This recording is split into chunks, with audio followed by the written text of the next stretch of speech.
Hi kids! Welcome to Studio Leonardo for a very special practical training video for all of you youngsters born after the year 2000, how to play a vinyl record. It's a skill set.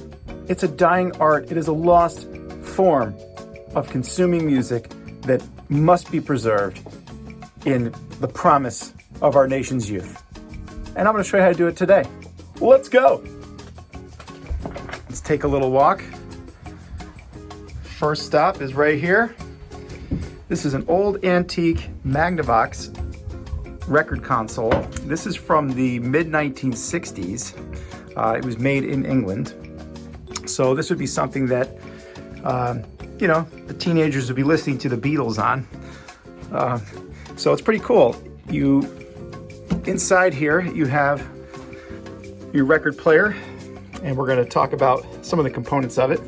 But naturally fitting, as this is a mid-century relic, is some James Bond thrillers ready to spin.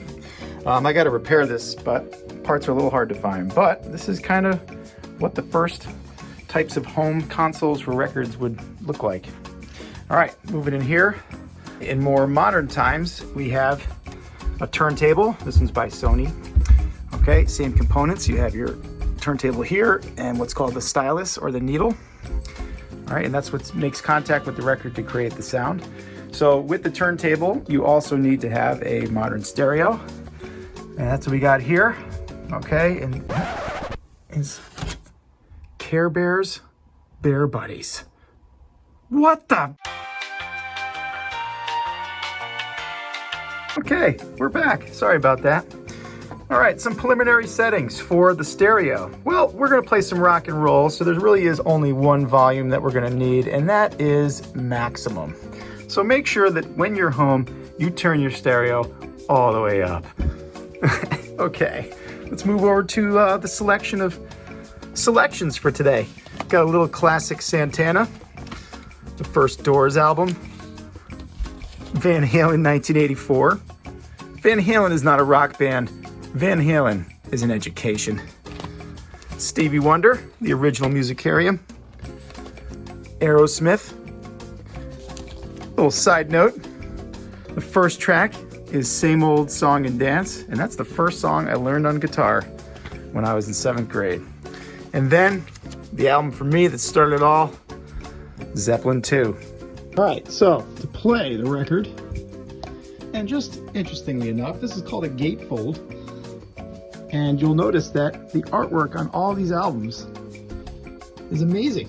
It's stunning. Okay, it's something that we don't really have anymore, kind of in the digital age.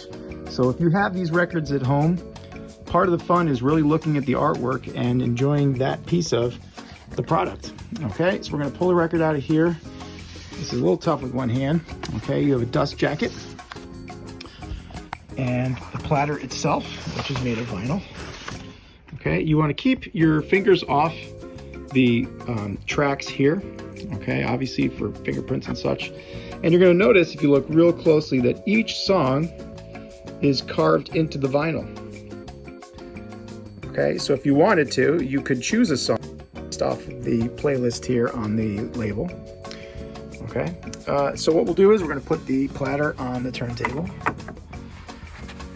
All right.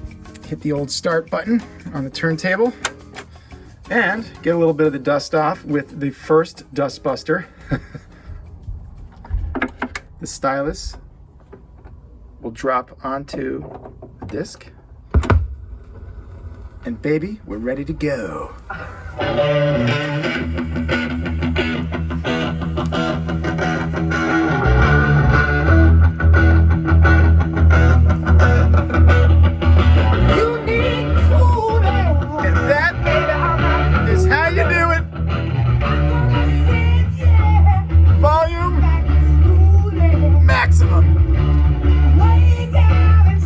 All right, so when you're sitting back and chillaxing to some classic vinyl, you may run into a situation where you want to listen to another song. And that requires some very specific technique.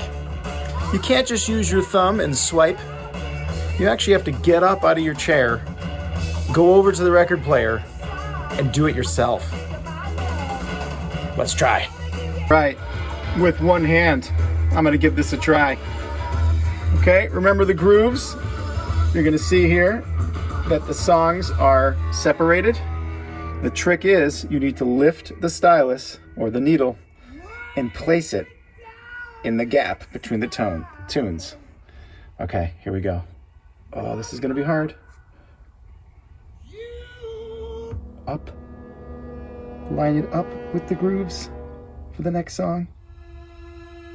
Pinky's in the way. Oh no. Oh yeah. Go back to your seat and enjoy. So, the next scenario that we have to discuss, what happens when side A is over?